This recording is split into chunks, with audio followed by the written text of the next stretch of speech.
Haleluya, seluruh jemaat Tuhan. Lebih bersemangat sekali lagi, haleluya. Selamat datang di ibadah raya yang kedua, Minggu 14 November 2021. Kita memasuki minggu kedua di bulan November, dan minggu lalu kita telah mulai dengan tema yang baru, yaitu ingatan dan kesaksian. Di mana kita diajarkan bahwa mengingat hal-hal yang baik, mengingat kebaikan Tuhan, membantu mengeluarkan ingatan-ingatan buruk dari pikiran kita. Jadi mari kita biasakan diri kita untuk selalu mengucap syukur kepada Tuhan. Besar, kecil berkat Tuhan, apapun, seperti apapun berkat Tuhan, mari kita biasakan diri kita untuk selalu mengucap syukur dengan hati yang bersuka cita dan milikilah pikiran yang benar. Haleluya. Semakin dekat kita ke bulan Desember, artinya semakin dekat kita akan merayakan Natal. Yang bersemangat boleh tepuk tangan. Bapak Ibu Saudara terkasih, kita persiapkan diri kita untuk melayani pelayanan di Natal. Yang melayani bukan hanya pelayan-pelayan yang sudah terbiasa melayani, tetapi seluruh jemaat Tuhan diharapkan dapat mengambil bagian dalam pelayanan Natal. Saudara dapat menyumbangkan ide-ide baru ataupun kreativitas untuk bisa kita kerjakan bersama-sama di Natal kita. Dan juga persiapkan korban-korban Natal saudara, kita latih diri kita untuk memberikan yang terbaik kepada Tuhan. Dan juga yang tidak kalah penting, tetap kita dukung dan doakan pelayanan GKI Padang selama di bulan Desember mendatang.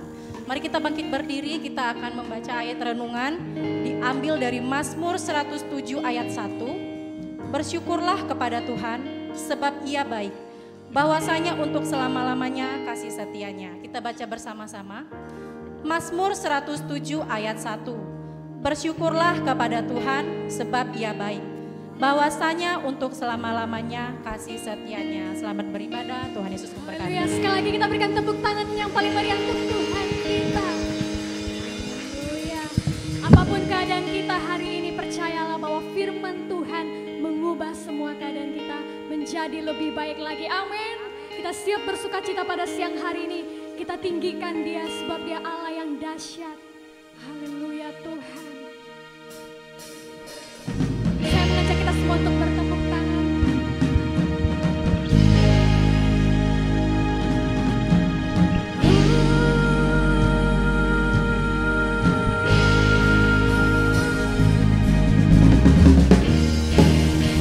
Sebab kami memuji Engkau yang Allah yang dahsyat Tuhan. Kau bekerja, Kau berkuasa di dalam hidup kami. Amin.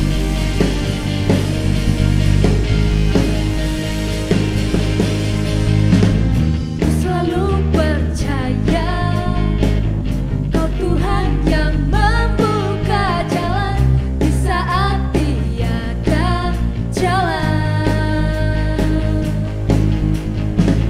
Firman-Mu berkuasa mengubah semua keadaan. Sungguh masa depan ada. Ku angkat suara bagimu yang bangkit membebaskanku. Kau bekerja dahsyat di dalamku. Berjalan dalam janji-Mu, ku dapat kuat yang baru. Kau berkuasa dahsyat di dalamku.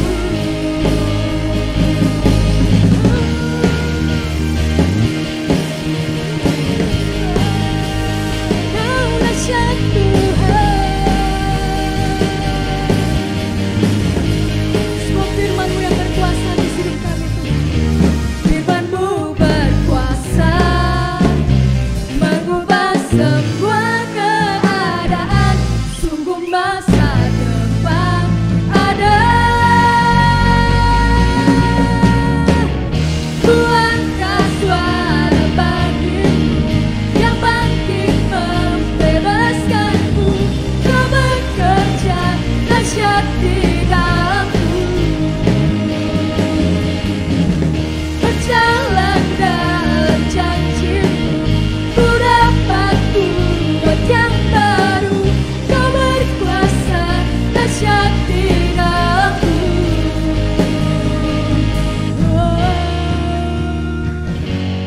Sebab Kau dahsyat, dahsyat di dalamku Tuhan.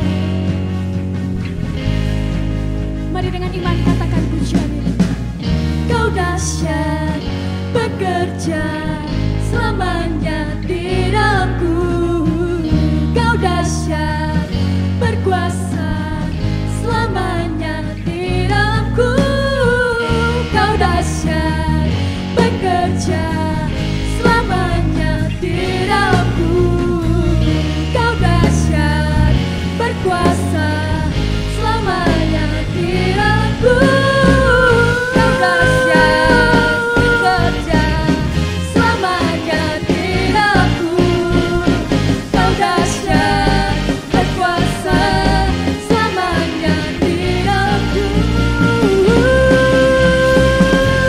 Angkat suara bangkit, amin, yang bangkit membebaskanku. Kau bekerja dahsyat di dalamku.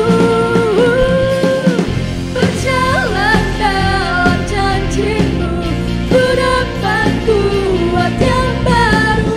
Kau berkuasa dahsyat di dalam hati kami Tuhan. Ku angkat suara bangkit-Mu yang bangkit membebaskanku. Kau bekerja dahsyat di dalamku. Berjalan dalam janji-Mu, ku dapat kuat yang baru. Kau berkuasa dahsyat di dalamku. Kau berkuasa Tuhan, Kau berkuasa dahsyat di dalamku. Dahsyat di dalamku, dahsyat di dalamku.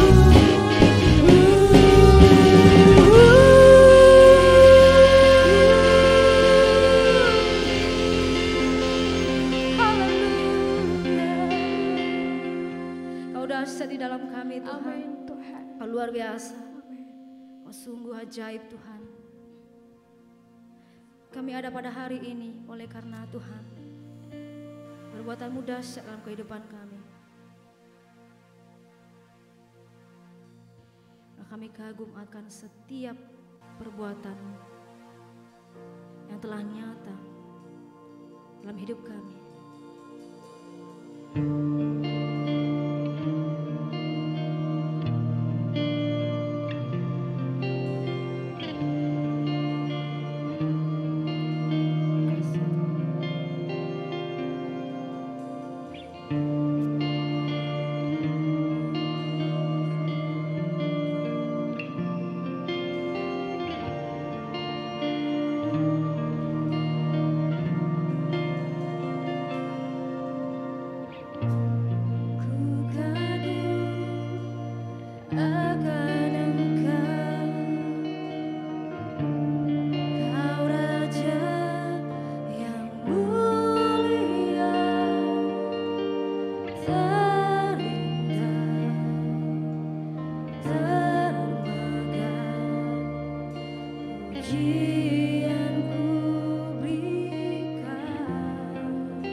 jiwa kami datang menyembah-Mu, datang meninggikan Engkau. Oh Yesus, memuji. Ini hidup kami, ini jiwa kami, Engkau persembahkan bagi-Mu. Hanya bagi-Mu, Kau yang layak dipuji, Kau yang layak ditinggikan. Seluruh bumi sujud menyembah-Mu, seluruh bumi sujud memuliakan-Mu. Hosana, Hosana yang termulia bagi-Mu Tuhan. Hosana bagi-Mu, Yesus yang termulia.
Mari Bapak Ibu sekalian, kita satukan hati kita untuk menaikkan doa kita kepada Tuhan, doa ucapan syukur, baik juga topik-topik doa kita berdoa. Bapak kami yang baik, kami bersyukur, kami berterima kasih. Tuhan sungguh luar biasa dalam hidup kami, berkat-berkat-Mu selalu ada melimpah dalam hidup kami ya Bapak. Kami bersyukur pada saat ini Tuhan, dapat Tuhan hadir di rumah-Mu, baik juga memuji menyembah-Mu. Dan pada saat ini kami Tuhan mau satukan hati kami untuk menaikkan ucapan syukur dan setiap topik doa kami, karena kami tahu Kau Allah yang Maha mendengar setiap seruan doa kami ya Bapa. Kami bersyukur Tuhan untuk setiap orang tua yang telah menyerahkan anaknya Tuhan. Ada 3 keluarga, kami bersyukur biarlah orang tua dan juga setiap anak yang telah diserahkan, mereka semuanya Tuhan dapat lebih lagi Kau berkati, Kau pimpin Tuhan ke jalan-Mu ya Bapa, mengerjakan firman-firman-Mu ya Bapa. Setiap orang tua juga dapat mengajarkan kebenaran firman Tuhan tiap-tiap hari kepada setiap anak-anak mereka, baik juga mendoakan dan selalu Tuhan membimbing anak mereka seturut firman Tuhan saja menjadi sehingga anak-anak mereka menjadi orang-orang yang takut akan Tuhan. Baik juga Tuhan kami bersyukur untuk sekolah tatap muka Tuhan. Oh biarlah Tuhan kami berdoa untuk setiap guru Tuhan dapat meningkatkan Tuhan cara mereka mengajar Tuhan, di mana selama ini sudah terbiasa dengan online. Biar setiap guru-guru lebih lagi Tuhan dapat mengajar dengan baik di sekolah tatap muka ini, baik juga setiap anak-anak yang sudah Tuhan sekolah tatap muka, lebih lagi Kau berikan mereka semangat untuk belajar dan mendengarkan Tuhan arahan dan juga pengajaran daripada guru-guru mereka. Setiap tugas-tugas yang diberikan kepada mereka pun tetap mereka mengerjakan dan belajar dengan lebih sungguh-sungguh lagi di rumah ya Bapa. Baik juga Tuhan Kami bersyukur Tuhan dapat setiap anak-anak-Mu dapat menyelesaikan tugas sekolah dengan baik sekalipun banyak ya Bapa. Bersyukur Tuhan setiap anak-anak-Mu yang studi di sidang-Mu ini ya Bapa, tetap Kau berikan mereka semangat Tuhan. Walaupun Tuhan tugas yang diberikan sangat banyak, tetap Tuhan yang memberikan mereka semangat, baik juga orang tua mereka. Kau lebih lagi tolong Tuhan untuk tetap mengajarkan Tuhan semangat dalam belajar dan juga Tuhan meningkatkan Tuhan prestasi mereka di sekolah ya Bapa. Kami Tuhan menaikkan doa kami kepadamu pada saat ini ya Bapa, untuk setiap keluarga-keluarga dalam sidang-Mu, orang tua dan anak Tuhan lebih lagi memiliki iman yang besar Tuhan dan rohani dan juga janji-janji-Mu kepada setiap keluarga-keluarga dalam sidang-Mu ini ya Bapa. Lebih lagi Tuhan kami mau membaca firman-Mu, mendengar firman-Mu, di mana Tuhan ketika kami mendengar firman-Mu, iman kami pun tumbuh ya Bapa. Setiap Tuhan kebenaran firman-Mu kami perkatakan tiap-tiap hari dalam kehidupan kami pegang, kami kerjakan, sehingga iman kami pun tetap Tuhan kepadamu. Janji-janji-Mu pun lebih lagi Kau nyatakan, karena kami tahu Kau Allah yang selalu mengingat janji-janji-Mu bagi kami. Kami juga menaikkan doa kami Tuhan, setiap anak-anak-Mu yang bersekolah Tuhan dapat mempersiapkan diri menghadapi ujian semester bulan Desember Tuhan. Oh Tuhan yang menolong setiap mereka Tuhan, lebih lagi mereka dapat belajar sungguh-sungguh, mengulang pelajaran-pelajaran mereka. Tetap mereka juga berdoa Tuhan kepadamu lebih bersungguh lagi. Dan juga setiap orang tua Tuhan tetap berperan dalam studi anak-anak mereka Tuhan. Baik juga Tuhan setiap pekerjaan usaha orang-orang tua pun Engkau lebih berkati lagi Tuhan, sehingga setiap orang-orang tua pun tetap dapat menyekolahkan anak-anak mereka Tuhan tanpa kendala ya Bapa. Kami juga berdoa Tuhan untuk setiap umat-Mu dapat mendeklarasikan firman-Mu ya Bapa, dan juga memakai otoritas-Mu saja ya Bapa. Biarlah Tuhan setiap kebenaran firman-Mu yang telah disampaikan dalam sidang-Mu ini tidak berlalu sia-sia, tetapi tetap menjadi rema dalam kehidupan kami. Kami deklarasikan, dan juga Tuhan kami pakai otoritas-Mu, karena Kau telah memberikan kuasa bagi kami. Kau telah selamatkan kami sehingga kami pun menjadi umat-umat yang berkuasa Tuhan. Terima kasih Tuhan, ini doa kami kepadamu. Dan dalam nama Tuhan Yesus kami mematahkan setiap pekerjaan setan iblis. Tinggalkan setiap jemaat Tuhan kemunduran iman dalam nama Yesus yang tidak percaya kepada janji Tuhan. Dalam nama Tuhan Yesus, manusia lama kedagingan tinggalkan setiap umat Tuhan tidak percaya kepada firman-Mu. Dalam nama Yesus tinggalkan seluruh jemaat Tuhan, baik juga setiap anak-anak yang akan ujian, segala kemalasan tinggalkan setiap anak-anak Tuhan dalam nama Tuhan Yesus. Dalam nama Tuhan Yesus. Terima kasih Bapa, ini doa kami kepadamu. Kami berseru hanya kepada nama Yesus Kristus Tuhan. Terpujilah namamu. Haleluya. Amin.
kami mau dikuatkan, dipulihkan, dan disembuhkan melalui firman-Mu.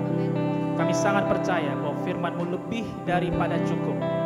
Lebih daripada cukup untuk bisa mengubahkan paradigma kami. Pakai hidup kami Tuhan untuk menjadi berkat bagi orang lain. Pakai hidup kami, bentuk, ubahkan karakter kami semakin serupa segambar dengan Engkau. Sehingga setiap kali kami pulang dari ibadah, hidup kami menjadi lebih baik lagi. Cara-cara kami menjalani hidup juga lebih baik lagi. Sehingga orang-orang yang melihat kami mempermuliakan nama Tuhan. Pakai hidup kami Tuhan menjadi berkat bagi keluarga, bagi sekolah, bagi pekerjaan, dan di lingkungan di mana kami berada. Dan kami percaya bahwa hanya firman Tuhan yang sanggup mengubahkan cara hidup kami. Kami letakkan seluruhnya, harga diri kami, seluruh rencana kami, seluruhnya Tuhan kami letakkan di bawah kaki salib-Mu saja. Biarlah pada siang hari ini Engkau berkarya, mengubahkan kami, membentuk kami, dan memberikan sudut pandang yang baru dalam menjalani kehidupan ini. Sehingga kami dikuatkan dan dipulihkan kembali. Terima kasih Bapa, baik saya yang menyampaikan maupun seluruh umat-Mu yang mendengarkan bersama-sama. Biarlah kami semua menghargai hadirat-Mu Tuhan. Dan kami semua mengutamakan kesenangan-Mu saja di atas daripada kesenangan pribadi kami. Dalam nama Yesus kami mengucap syukur dan kami berdoa. Mari bersama-sama kita berkata, amin, amin, amin. Silakan duduk Bapak Ibu, jemaat semua yang dikasihi Tuhan Yesus. Haleluya. Selamat siang semuanya. Selamat hari Minggu Bapak Ibu dan saudara-saudara semua.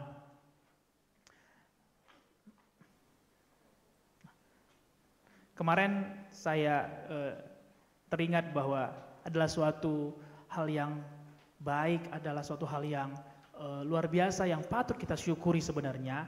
Kalau setiap minggu, sejak kurang lebih kita bulan 3 atau bulan 2 ya, kita mulai beribadah secara onsite, secara tatap muka.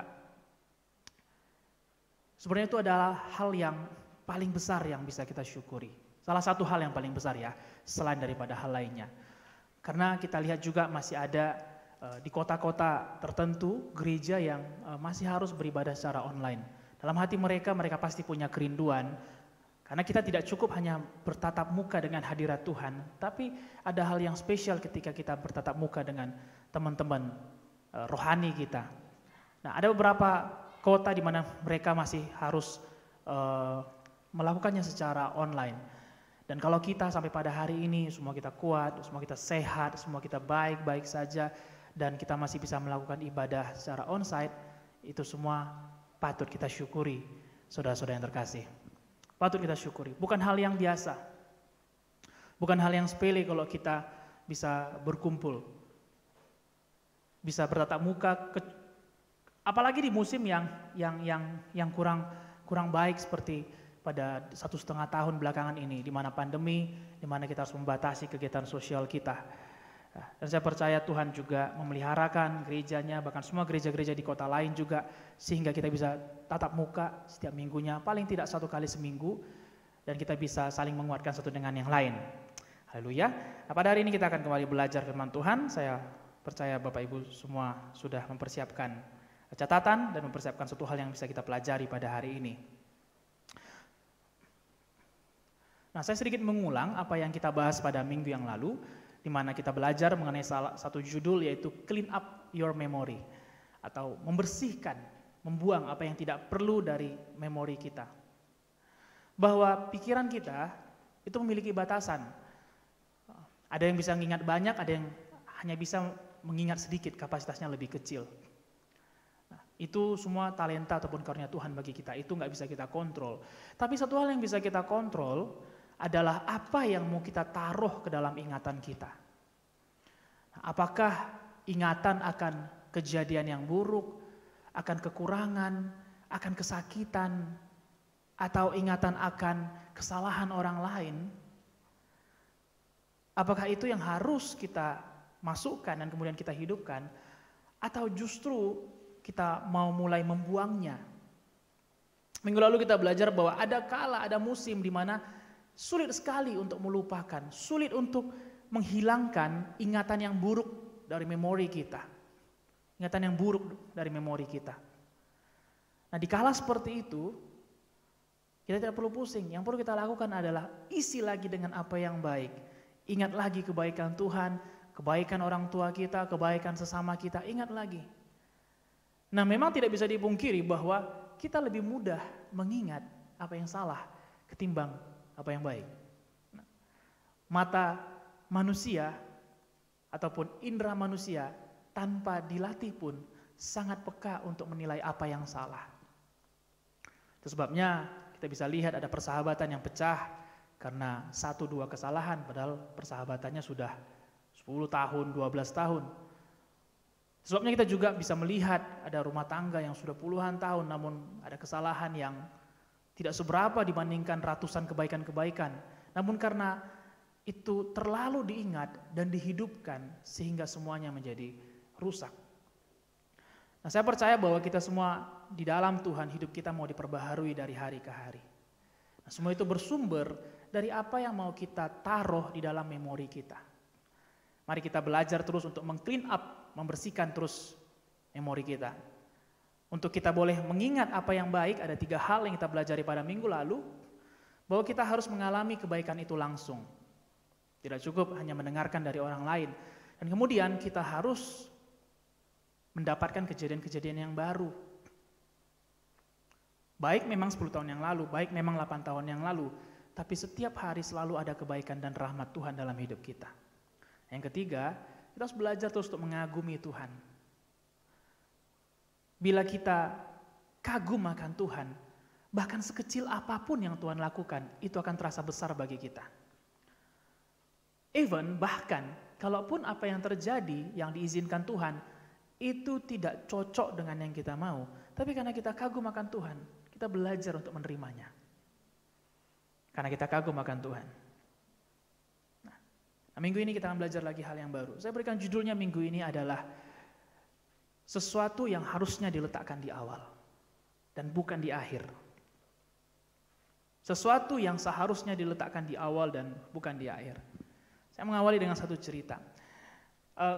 Ya beberapa pasti kita pernah ya jalan keluar kota. Nah, saya pribadi sebelum pandemi pun sering keluar kota, apakah di dalam Sumatera Barat ataupun di luar daripada Sumatera Barat. Nah, setiap kali kita mau keluar kota, selain tiket dan yang lainnya ataupun perjalanan transportasi, akomodasi, ada hal lain juga yang perlu kita persiapkan. Salah satunya adalah koper. Benar ya? Kalau memang perjalanannya PP, ya hanya pulang pergi, biasanya jarang orang bawa koper. Tapi kalau perjalanannya memakan waktu, kita harus stay untuk 3 hari, 5 hari, atau even seminggu, maka kita akan mempersiapkan koper. Itu juga saya alami, dimana kalau saya jalan keluar kota, saya perlu menyiapkan koper saya. Nah, di dalam koper itu tentunya berisi segala perkakas yang saya perlukan. Sebut saja pakaian jalan, pakaian tidur, pakaian di rumah, termasuk juga alat mandi, kosmetik ya, seperti mungkin deodoran, parfum, kemudian juga tisu basah. Kalau saya harus bawa juga lap kacamata, pembersih kacamata, kemudian bawa juga obat-obat P3K, ya paracetamol, antihistamin, ataupun obat-obat yang ringkas lainnya yang seketika harus saya perlukan dan saya berada di kota orang dan saya tidak kelabakan. Nah, karena banyak hal yang harus dipersiapkan, gak cukup bersandar kepada ingatan. Gak cukup hanya, aduh apa yang harus saya bawa ya? Baju tidur 2, baju pergi 3, baju lengan panjang 4. Kalau hanya berdasarkan itu, mudah untuk terlupakan. Apalagi kalau jarak kepergian yang satu dengan kepergian berikutnya, itu lama. Ya kecuali perginya tiap minggu mungkin ingatan kita sangat fresh. Tapi kalau perginya itu kepergian berikutnya itu berbulan kemudian, apalagi kayak seperti pandemi ini, saya sudah lama juga enggak keluar kota, baru-baru kemarin 3 minggu yang lalu saya ke Jakarta, saya akan bahkan lupa apa saja yang harus dipersiapkan. Nah, untuk itu kita perlu siapkan catatan. Benar bukan? Di sana saya mulai mencatat apa item-item yang saya perlukan berdasarkan apa yang saya ingat dari perjalanan sebelumnya. Saya akan mulai mencatat item per item dengan detail. Gak cukup hanya kayak pakaian, Tapi saya perlu pilah pakaian sweater kah, jas kah, batik kah, berapa biji. Sehingga saya nggak perlu menjadi kalang kabut dan kemudian tanya-tanya ke orang, Kak Mei, apa aja yang ku bawa? Apalagi nanya sama Kak Meme, itu bisa mendatangkan kekecewaan yang besar nanti pada waktu dijawab. Apa ya, dia pun lupa. Jadi saya pun nggak bisa maksa, Mak, apa yang saya bawa kemarin ya? Ya manalah dia tahu. Nggak mungkin kan setiap kali saya pergi dia cek dulu koper saya, lalu dia catat. Enggak, harus saya sendiri yang mencatat apa yang saya perlukan. Dan segala persiapan itu dilakukan di awal. Bukan ketika saya di kota orang baru saya telepon, Mak, siapkan koper saya ya, kirimkan melalui kargo atau melalui ekspedisi. Tidak, saya justru harus mempersiapkan semuanya sebelum saya melakukan perjalanan. Sehingga tujuan saya di kota tersebut bisa terlaksana dengan baik. Sebagai contoh yang terakhir kali itu saya pergi untuk ada undangan pernikahan dari cucu pasien. Saya harus menyesuaikan bajunya, baju pernikahan. Saya nggak perlu bawa baju renang, walaupun saya tahu misalnya di hotelnya ada kolam renang, saya nggak perlu bawa baju renang. Dan saya harus pilah baju pernikahan yang harus saya pakai, mau batik kah, mau jas, atau apa. Sehingga ketika saya ada di sana, di kota tersebut, saya nggak kemudian bingung, aduh saya lupa bawa ini, aduh sabun saya lupa, aduh sampo saya lupa. Lalu kemudian ketika saya tiba-tiba sakit kepala, harus kalang kabut, pesan secara online, dan kemudian obatnya baru datang. Persiapan yang baik di awal akan menjamin tujuan kita bisa terlaksana dengan baik. Dan catatan yang saya buat Bapak Ibu Saudara selalu saya perbaharui. Setiap kali ada hal baru yang harus saya tambahkan. Seperti contoh pada pandemi ini. Dulunya di dalam catatan saya nggak ada masker. Dulunya di dalam catatan saya itu tidak ada hand sanitizer. Dan bahkan di handphone saya itu biasanya hanya kode booking. Sedangkan sekarang kita harus membuat e-hack. Ada hal-hal yang baru di masa pandemi ini. Dan hal yang baru itu saya catat supaya saya tidak lupa. Sehingga someday saya bepergian lagi, saya nggak perlu kalang kabut. Dan saya tinggal lihat apa yang di catatan saya, yang saya catat apakah di notes, apakah di handphone, saya tinggal lihat dan kemudian saya tinggal menjalaninya saja.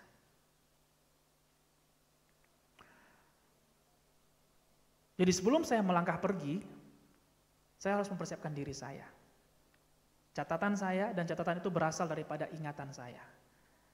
Nah ini yang mau kita bahas pada hari ini Bapak Ibu Saudara, bahwa ingatan bukan kita letakkan di akhir, itu namanya penyesalan. Tetapi kita perlu letakkan di awal. Bukan di tengah perjalanan baru kita kemudian teringat, bukan kemudian di akhir perjalanan baru kemudian kita teringat, tetapi di awal sebelum kita melangkah maju. Hidup ini selalu dimulai dengan awal, bukan? Mari kita lihat dulu firman Tuhan di dalam Pengkhotbah 12 ayat 1.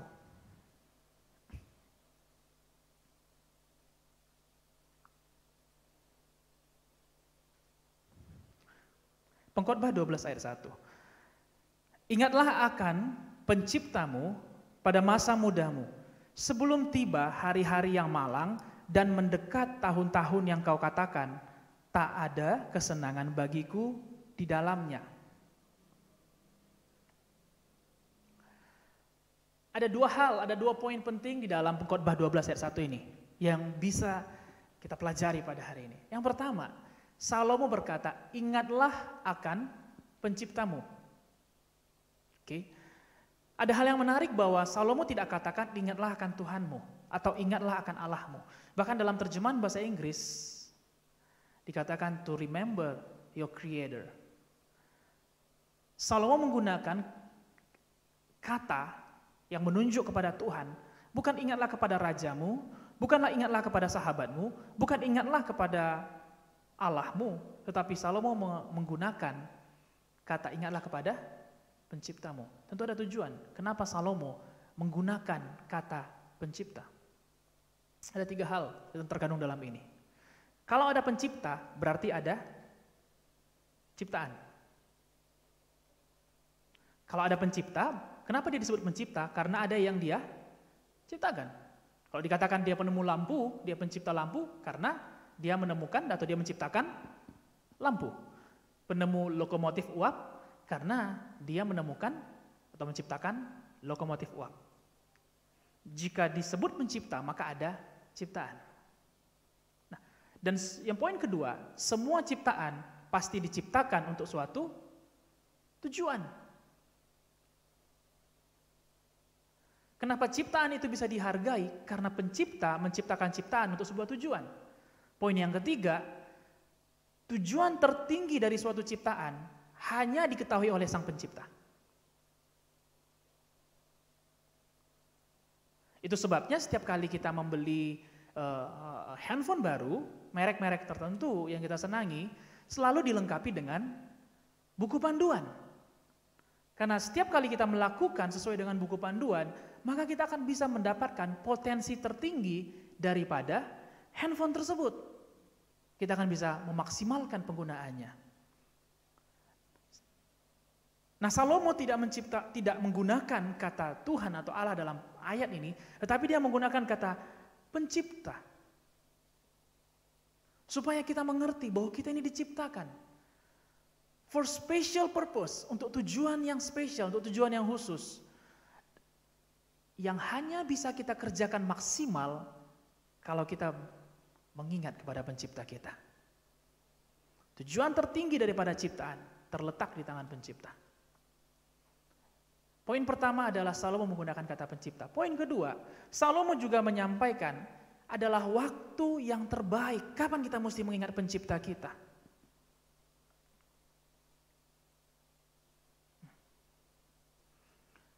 Tidak hanya untuk mengingat pencipta, tapi Salomo juga mengingatkan kita, ada waktu yang terbaik, ada the best time, ada the best season, ada best moment dalam hidup ini. Kapan kita mesti ingat akan pencipta kita?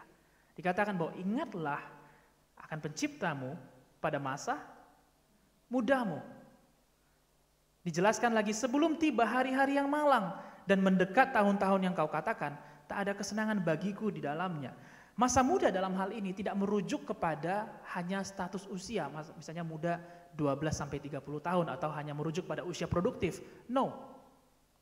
Tapi Salomo menjelaskan, kita mengingat kepada pencipta kita sebelum tiba hari-hari yang malang.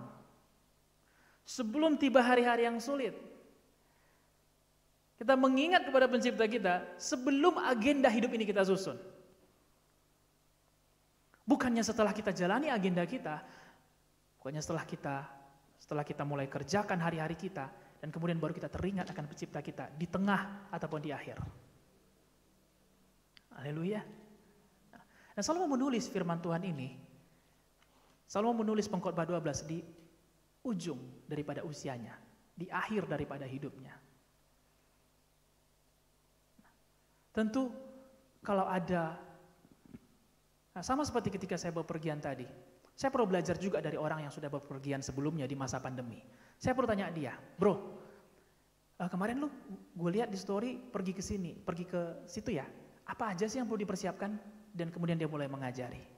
Dan kemudian saya mulai mengingat dan saya mulai mengerjakannya. Sehingga pengalaman orang bisa saya pergunakan sehingga saya bisa terbantu. Nah, Salomo memiliki segudang pengalaman dalam kehidupannya. Dia dikenal sebagai raja yang sangat kaya, yang sangat melimpah berkat, raja yang juga sangat kaya akan hikmatnya. Dan dalam segala yang dia capai di dalam hidupnya, pesan Salomo bukan dikatakan bekerja keraslah selagi engkau muda, bukan dikatakan habis-habisanlah selagi engkau masih muda, bukan dikatakan kejarlah hikmat selagi engkau masih muda, tidak. Tapi pesan daripada Raja Salomo adalah supaya kita mengingat pencipta kita pada masa muda kita. Dan sekali lagi, muda dalam hal ini bukan merujuk pada usia saja, sehingga orang tua tidak perlu mengingat kepada penciptanya. Tidak, tetapi muda artinya di awal sekali. Di awal sekali. Di sanalah kita perlu meletakkan ingatan akan Tuhan, yaitu jauh sebelum rencana-rencana hidup kita dibuat.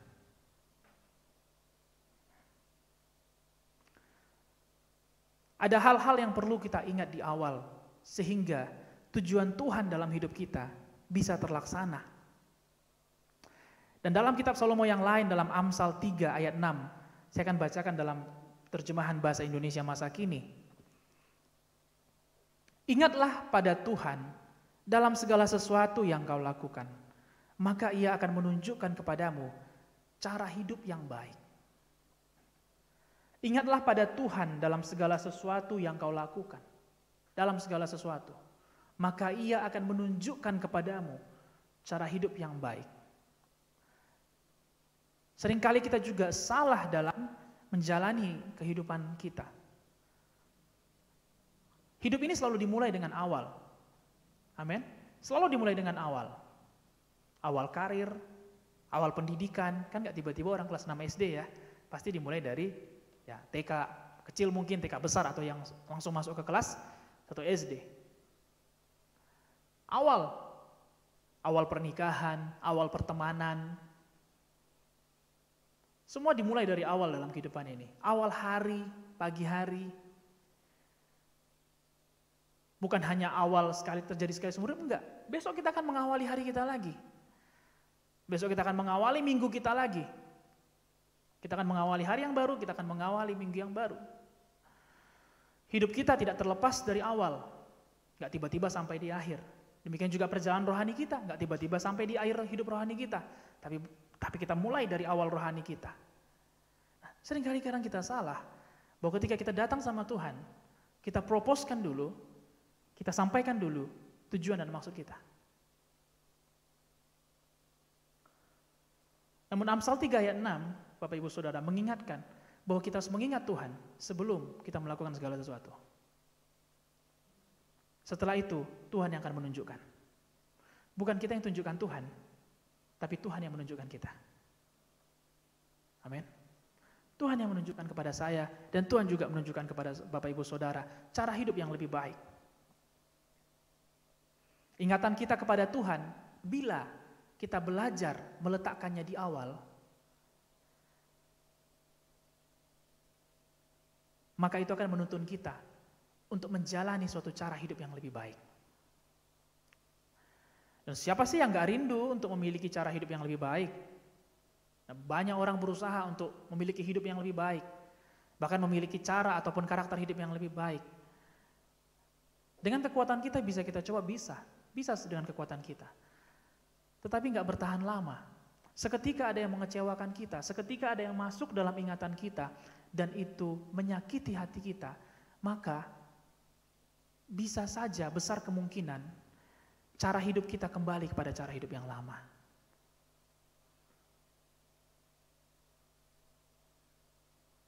Ketika kita mulai mengingat kesalahan orang lain, ketika kita mulai mengingat kekurangan yang terjadi selama musim pandemi, selama pekerjaan kita, kita mengingat kekurangan di dalam sekolah kita, dalam perkuliahan kita, dan kita lebih mengingat itu di awal, maka percayalah, hari-hari kita akan kita awali dengan sesuatu yang tidak baik.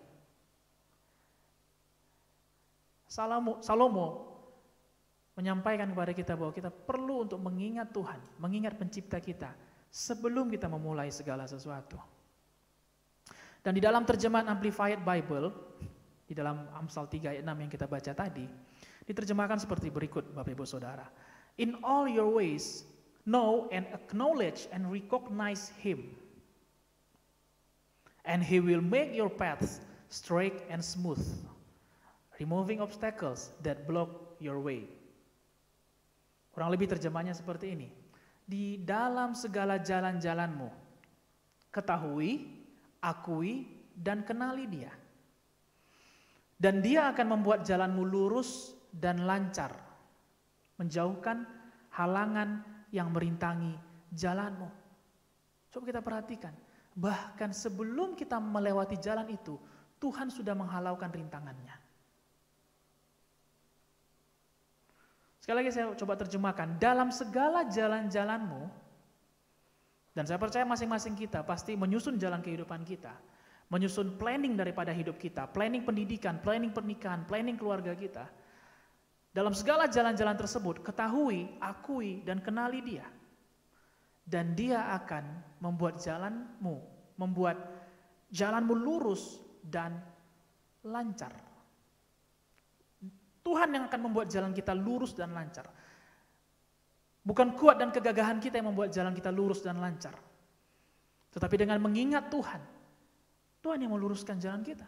Removing, membuang, menghalaukan segala rintangan yang menghalangi jalan tersebut. Pasti setiap kita sedang mengalami rintangan dalam hidup kita.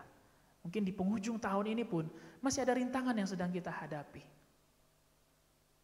Dan kita sedang struggle, sedang berjuang untuk menghalau, untuk melewati atau untuk menghancurkan rintangan tersebut.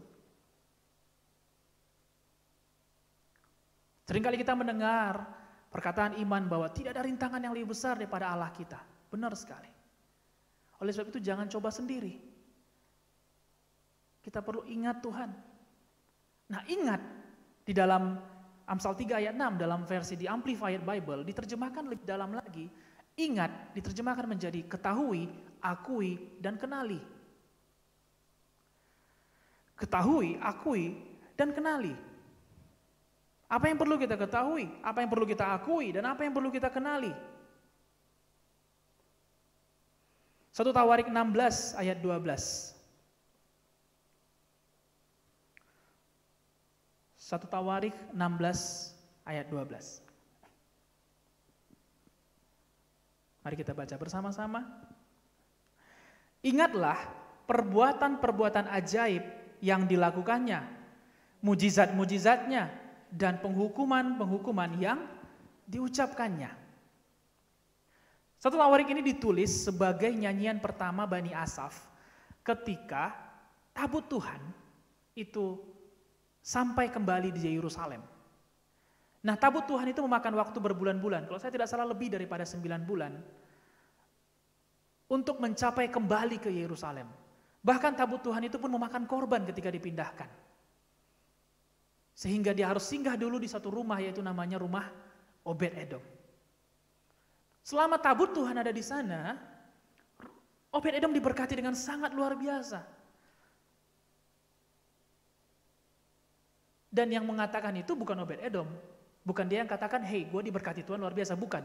Orang yang melihat dia, menyaksikan bagaimana Obed-Edom diberkati dengan luar biasa. Tentu, kalau orang bisa melihat, tentu suatu itu nampak apa tidak tampak? Tampak. Pasti tampak. Pasti mungkin dia awalnya punya 10 domba, kemudian menjadi 100 domba. Kalau hanya 10 domba jadi 12, nampak atau tidak nampak? Kayaknya kurang tampak ya. Mungkin hasilnya dari 1 ton gandum, kalau berubah menjadi 1,1 ton gandum, nampak nggak sih kira-kira? Kurang ya. Tentunya pertanian yang dikerjakannya menghasilkan yang berkali lipat ganda, sehingga orang di sekitar daerah Obed-Edom bisa melihat bagaimana Obed-Edom diberkati dengan luar biasa.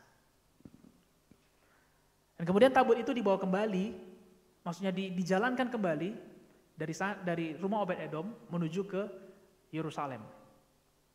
Nah, ketika tabut itu sampai di Yerusalem, Daud menari dalam kondisi yang telanjang. Dan saking sukacitanya dia mengumpulkan Bani Lewi. Dan ada satu Bani itu namanya Bani Asaf. Dia meminta Bani tersebut untuk mulai menyanyikan suatu pujian kepada Tuhan. Dan inilah pujian dia. Ingatlah perbuatan-perbuatan ajaib yang dilakukannya, mujizat-mujizatnya, dan penghukuman-penghukuman yang diucapkannya. Ada hal yang mengerikan terjadi ketika tabut Tuhan dibawa kembali. Salah satunya adalah ada orang yang meninggal karena salah menyentuh tabut Tuhan. Ada kekurangan yang terjadi. Ada hal buruk yang terjadi. Kematian hal baik apa hal buruk? Hal yang buruk terjadi. Tapi Bani Asaf mengingatkan, bukan itu yang mau diingat. Bukan kematian itu. Memakan waktu 6-9 bulan untuk membawa benda kembali, itu waktu yang lama atau waktu yang singkat? Lama. Lama Bapak Ibu Saudara. Bayangkan kalau kita pesan GoFood, sampainya 6 bulan kemudian. Oh my God. Itu bisa komplain berpuluh-puluh. Jangankan 6 bulan, 60 menit aja kita sudah mulai komplain. Bang, di mana bang? Iya, apalagi kalau dia bilang sudah mau sampai. 30 menit lagi masih belum sampai. Bang, di mananya sampainya? Dan tabut Tuhan ini memakan waktu berbulan-bulan, lebih dari 6 sampai 9 bulan untuk membawanya kembali. Apakah itu waktu yang sebentar? Tidak, itu tidak waktu yang sebentar. Tetapi yang mau diingat bukan susahnya hidup itu yang mau diingat. Bukan susahnya membawa itu yang mau diingat. Bukan kematian yang dibayarkan yang mau diingat pada waktu tabut itu kembali. Tapi yang mau diingat adalah perbuatan-perbuatan ajaib yang Tuhan lakukan, mujizat-mujizatnya, serta penghukuman yang diucapkannya. Amin. Tuhan mau, Tuhan rindu kita semua, Bapak Ibu Saudara, bukan hanya di penghujung, bukan karena di penghujung tahun baru kemudian kita sampaikan seperti ini, enggak. Tapi setiap hari dalam hidup kita, Tuhan mau kita mengingat apa yang baik yang Dia kerjakan. Lebih daripada apa yang kurang yang kita rasakan. Lebih daripada lamanya jawaban doa kita rasakan. Lebih dari lamanya kapan mimpi ini terlaksana, kapan mimpi ini terjawab. Lebih dari itu, Tuhan mau kita mengingat kebaikannya di segala awal kehidupan kita. When we wake up in the morning, saat kita bangun di pagi hari, saat kita memulai usaha kita, saat kita memulai pendidikan kita, semester yang baru, saat kita mulai mendapatkan pekerjaan yang baru, tempat rumah yang baru di mana kita bekerja, setiap awal yang kita lakukan, sebelum itu terjadi, sebelum agenda-agenda kita buat, mari kita ingat bahwa ada pencipta kita. Dan kita adalah ciptaan. Dan kita diciptakan untuk suatu tujuan. For a special purpose. Kita nggak hanya diciptakan tanpa tujuan, tapi untuk tujuan tertentu. Untuk itulah tabut Tuhan dibawa ke Yerusalem, supaya orang Israel bisa mengingat betapa baiknya, betapa dahsyatnya kehadiran Tuhan dalam hidup mereka. Inilah yang perlu kita ketahui, ini yang perlu kita akui, ini yang perlu kita kenali. Saya bagi dalam 3 poin. Yang pertama, yang perlu kita ketahui adalah perbuatan-perbuatan ajaib yang Tuhan sanggup lakukan. Nah, kita tahu pasti bahwa setiap kali kita akan melakukan sebuah rencana, tentunya tidak terlepas dari tantangan, tidak terlepas dari kesulitan, sama yang dialami oleh Yosua. Kita baca dalam Yosua 1 ayat 1 sampai 5.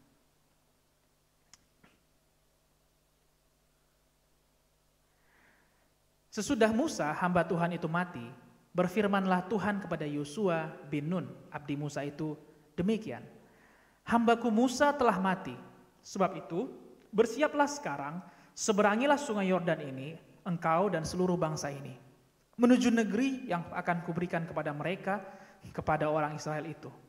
Setiap tempat yang akan diinjak oleh telapak kakimu, kuberikan kepada kamu, seperti yang telah kujanjikan kepada Musa. Dari padang gurun dan gurun Libanon yang seberang sana itu, sampai ke sungai besar, yakni sungai Efrat, seluruh tanah orang Het, sampai ke laut besar di sebelah matahari terbenam, semuanya itu akan menjadi daerahmu. Seorang pun tidak akan dapat bertahan menghadapi engkau seumur hidupmu. Seperti aku menyertai Musa, demikianlah aku akan menyertai engkau. Aku tidak akan membiarkan engkau dan tidak akan meninggalkan engkau. Lihatlah bagaimana Allah menyampaikan, memperkenalkan dirinya kepada Yosua. Allah tahu bahwa ketika Yosua nanti menggantikan Musa, Allah sudah tahu bahwa nanti akan ada kesulitan-kesulitan yang akan dihadapi. Ada tantangan, ada halangan yang akan dihadapi. Demikian juga dalam kehidupan kita. Tuhan bukan nggak tahu, sebelum hidup ini kita jalani, Dia tahu bahwa ada tantangan di dalam kehidupan kita. Oleh sebab itu, Allah perlu memperkenalkan dirinya kepada Yosua, supaya Yosua tahu perbuatan ajaib yang dia sanggup lakukan. Ayat 3 berkata seperti ini, setiap tempat yang akan diinjak oleh telapak kakimu, kuberikan kepada kamu, seperti yang telah kujanjikan kepada Musa. Tahukah saudara, bahwa janji Tuhan kepada Musa adalah menuntun bangsa Israel kepada tanah Kanaan. Itu Tuhan berjanji kepada Musa. Tapi sampai Musa mati, mereka belum sampai di tanah Kanaan. Apakah Tuhan ingkar pada janjinya? Tidak, Dia meneruskan lagi janjinya. Yosua bisa bilang, Tuhan, kau sudah berjanji sama guruku Musa. Bisa gak dia bilang gitu? Kau sudah janji sama guruku Musa bahwa engkau akan memberikan atau mengizinkan dia untuk menuntun bangsa Israel kepada tanah Kanaan. Tapi kenyataannya, kalian belum masuk. Dia bisa bilang itu. Kenyataannya sampai Musa mati Tuhan, kami belum masuk ke tanah itu. Dan sekarang kau janjikan lagi hal yang sama. Dan hari ini engkau janjikan lagi hal yang sama. Dia boleh berdebat sama Tuhan. Dia bisa bilang, kayaknya aku ragu. Karena sama Musa aja janjinya nggak kesampaian, apalagi sama saya. Tapi Yosua tidak bantah. Dia izinkan Tuhan memperkenalkan dirinya. Dan Tuhan memperkenalkan dirinya. Apakah tempat yang diinjak oleh telapak kaki Yosua sudah diberikan kepada bangsa Israel? Belum. Apakah padang gurun, gunung Libanon, sungai besar, sungai Efrat, seluruh tanah orang Het sampai ke laut besar, apakah semuanya sudah diberikan kepada orang Israel? Belum. Mereka belum terima itu. Tapi Tuhan mau perkenalkan dirinya. Apa tujuannya? Supaya Yosua lebih mengingat siapa Tuhan dan apa yang dia lakukan ketimbang apa nanti yang akan dilihat matanya.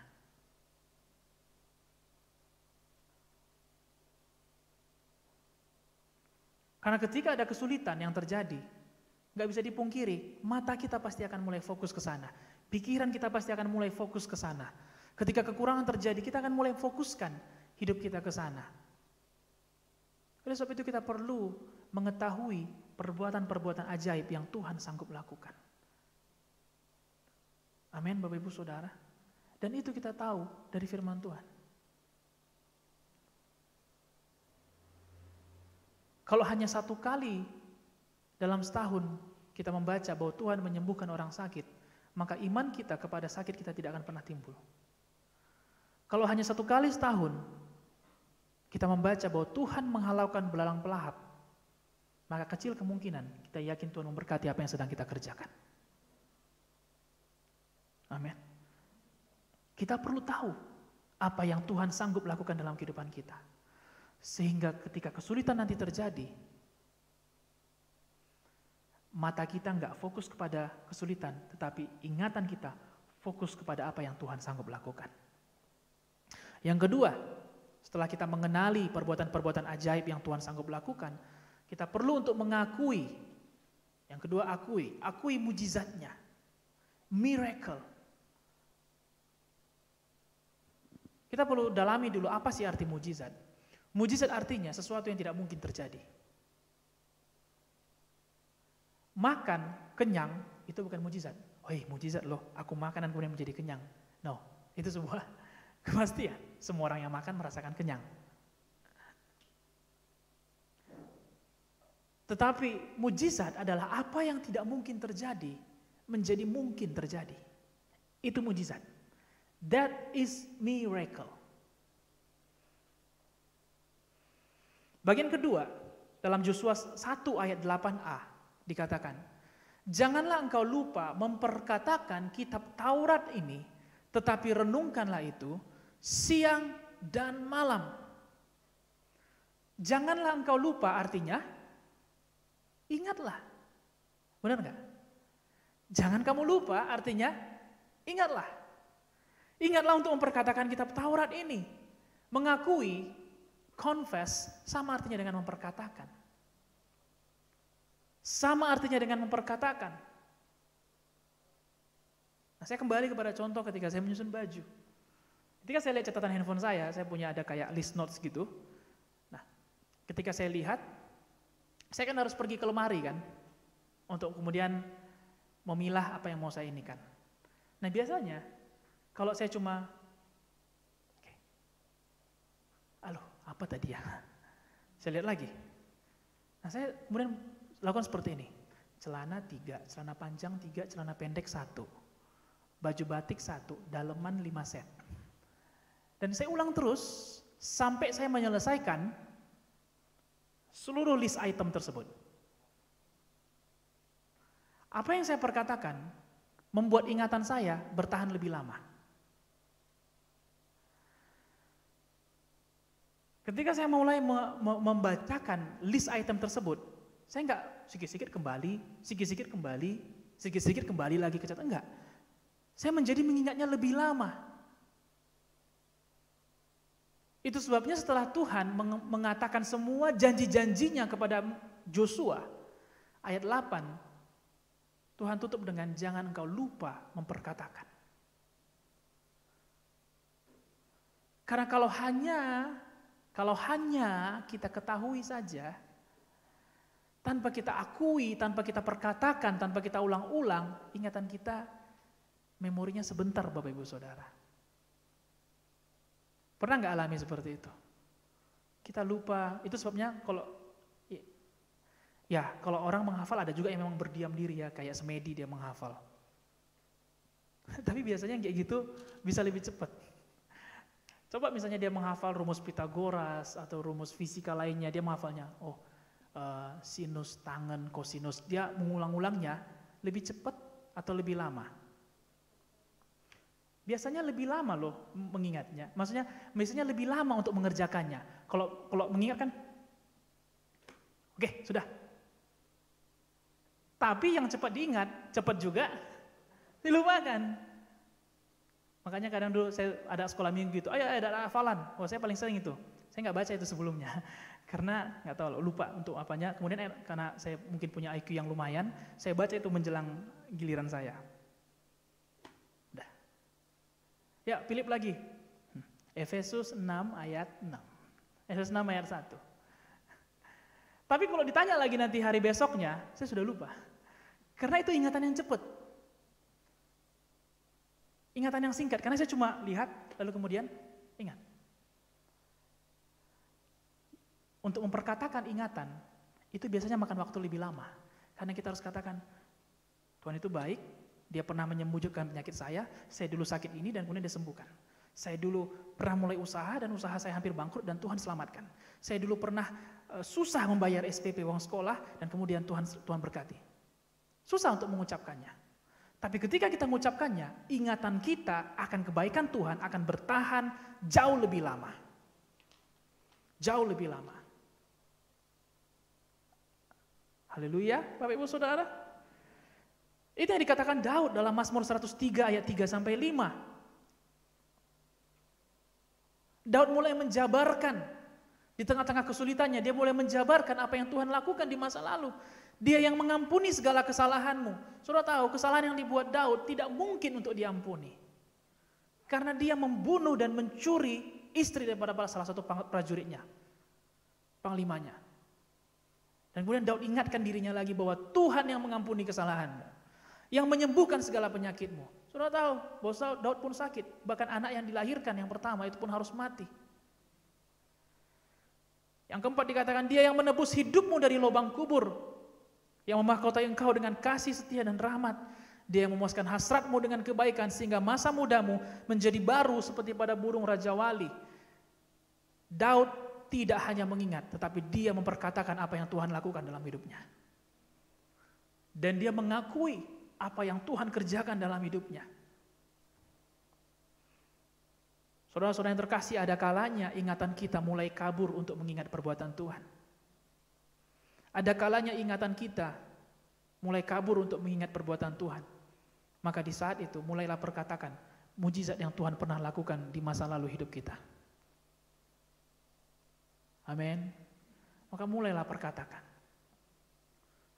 Mulai perkatakan di awal, bukan di tengah-tengah, tapi perkatakan di awal. Sebelum kita masuk dalam ujian, sebelum kita masuk dalam kesulitan, sebelum kita masuk dalam tantangan, perkatakan, akui bahwa semua yang ajaib yang terjadi dalam hidup ini, itu semua karena pekerjaan Tuhan. Bukan karena kehebatan kita. Yang ketiga, setelah kita mengakui, kita perlu untuk mengenali penghukumannya. Joshua 1 ayat 7. Hanya kuatkan dan teguhkanlah hatimu dengan sungguh-sungguh. Bertindaklah hati-hati sesuai dengan seluruh hukum yang telah diperintahkan kepadamu oleh hambaku Musa. Janganlah menyimpang ke kanan atau ke kiri, supaya engkau beruntung kemanapun engkau pergi. Ayat 7, Allah menyampaikan kepada Musa, supaya dia tidak menyimpang ke kanan atau ke kiri. Saya perlu mengingatkan kita semua Bapak Ibu Saudara, hidup ini ada aturannya. Hidup ini gak sesuka hati kita. Ini mungkin perkataan-perkataan yang statement yang sering di anak-anak muda. Biarlah mulut-mulut gua. Iya sih, gak minjem memang. Biarlah. Ada yang misalnya negur, weh postingan lu kayaknya kurang berfaedah. Biarlah. Medsos gua. Biarlah. Jempol gua. Iya sih coy, lu gak minjam jempol siapapun. Tapi ada mata yang ngelihat masalahnya. Nah, oke. Maksudnya saudara, hidup ini ada aturannya. Hidup ini gak sesuka hati kita. Karena ciptaan diciptakan bukan untuk iseng-iseng saja. Ada tujuannya. Dan untuk mencapai tujuan itu ada aturannya. Amin. Ada aturannya. Ya, hal simpel untuk memasak sesuatu pun.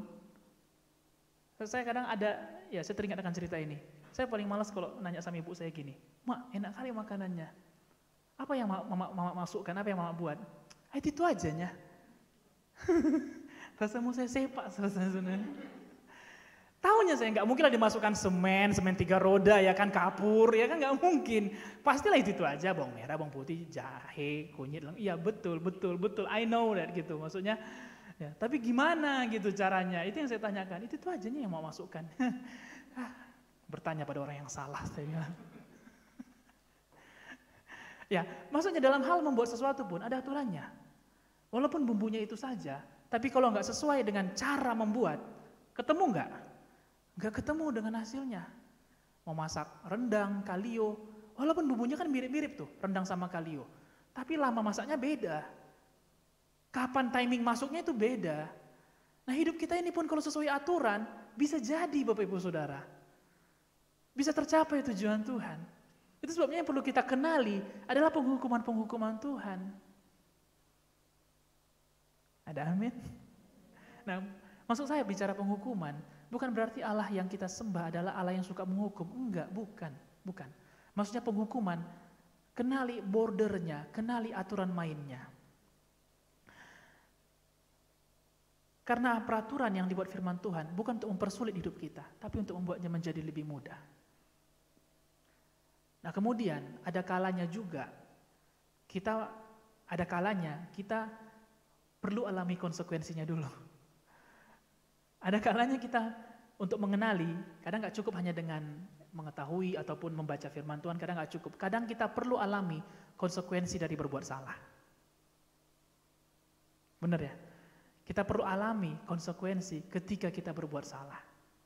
Supaya kita bisa mengenal aturan tersebut dan tidak mengulang kesalahan yang sama kedua kalinya.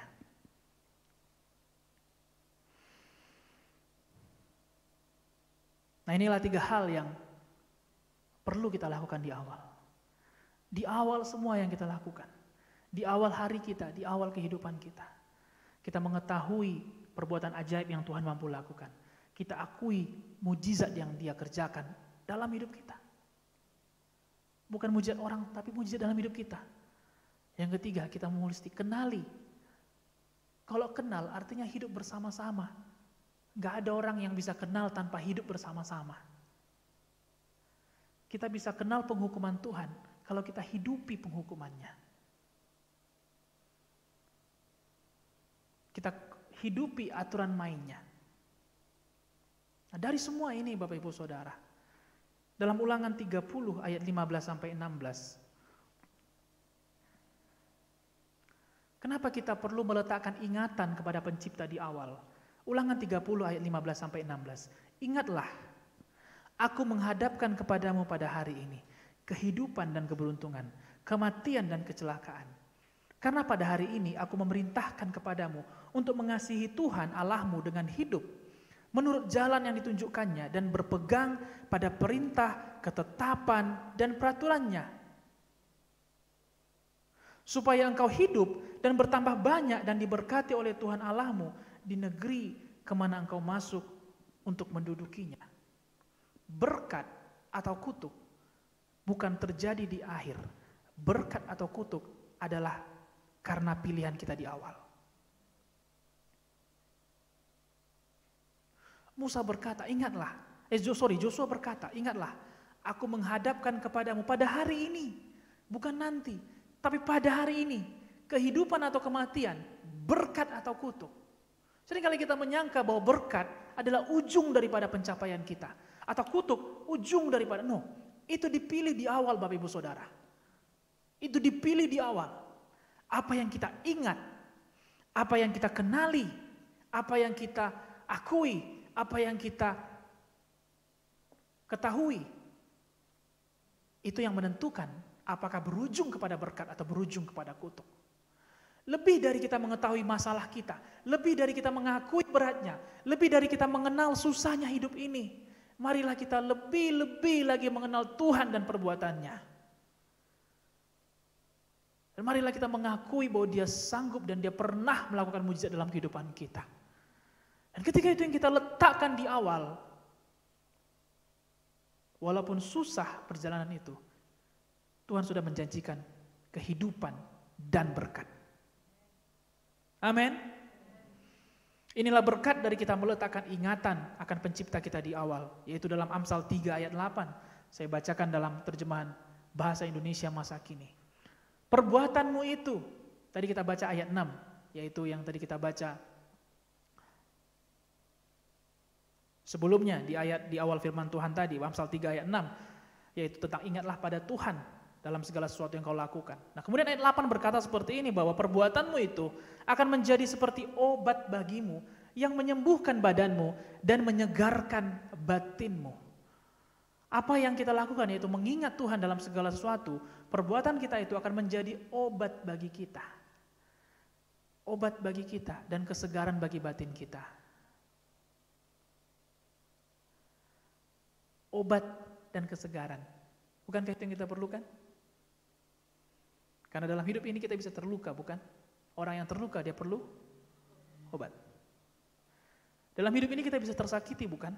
Oleh karena perlakuan orang lain, perlakuan hidup ini, perlakuan guru kita, or anything lah, or anyone. Dan orang yang tersakiti dia perlu berobat. Lalu kemudian kesegaran. Bukankah sometimes karena banyaknya permasalahan terjadi, kita kemudian menjadi suntuk, jenuh, stuck rasanya. Amsal berkata, dengan mengingat Tuhan di awal, itu adalah obat dan kesegaran bagi batin kita. Tuhan Yesus memberkati kita semua.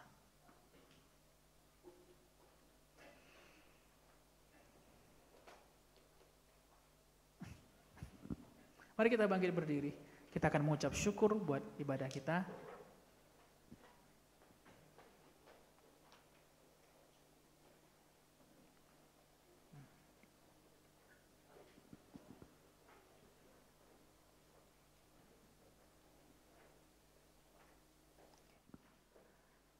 Sekali lagi saya mengingatkan, sebelum kita masuk dalam minggu yang baru, marilah kita terus meletakkan ingatan kepada pencipta kita di awal, bukan nanti belakangan. Mari kita mengetahui perbuatan ajaib yang Tuhan lakukan, mengakui mujizatnya dan mengenali penghukumannya. Ini adalah awal yang baik sebelum kita memulai segala sesuatu. Berencana baik, buat catatan baik, tidak ada salahnya dari itu. Tapi ada yang lebih baik yang perlu untuk kita lakukan. Dan jangan biarkan terjadi kesusahan dulu, baru kita ingat akan Tuhan. Jangan di tengah-tengah baru kemudian kita datang mencari wajah Tuhan. Jangan ketika udah stuck dulu, udah mentok dulu. Jangan ketika udah sulit kali dulu baru kita ingat Tuhan, jangan. Tuhan bukan second choice dalam hidup kita. Bukan pilihan kedua. Dia selalu pilihan pertama dalam hidup kita. Bapa, kami bersyukur buat firman-Mu. Engkau baik, Engkau ajaib Tuhan. Kami bersyukur Kau mengajari kami sesuatu pada hari ini, mencerahkan kembali pikiran kami, membukakan mata rohani kami, sehingga tadinya kami yang stuck, tadinya kami yang lemah, hari ini kami kembali dikuatkan. Tuhan, ada batasan bagi saya untuk menyampaikan. Saya berdoa Tuhan, supaya firman-Mu ini sampai dan hidup bagi kami semua. Supaya kami belajar untuk mengingat Engkau, mengingat akan pencipta kami pada masa muda. Bahwa Engkaulah pencipta kami adalah ciptaan-Mu Tuhan. Kami diciptakan untuk satu tujuan yang spesial, untuk purpose, untuk tujuan yang khusus.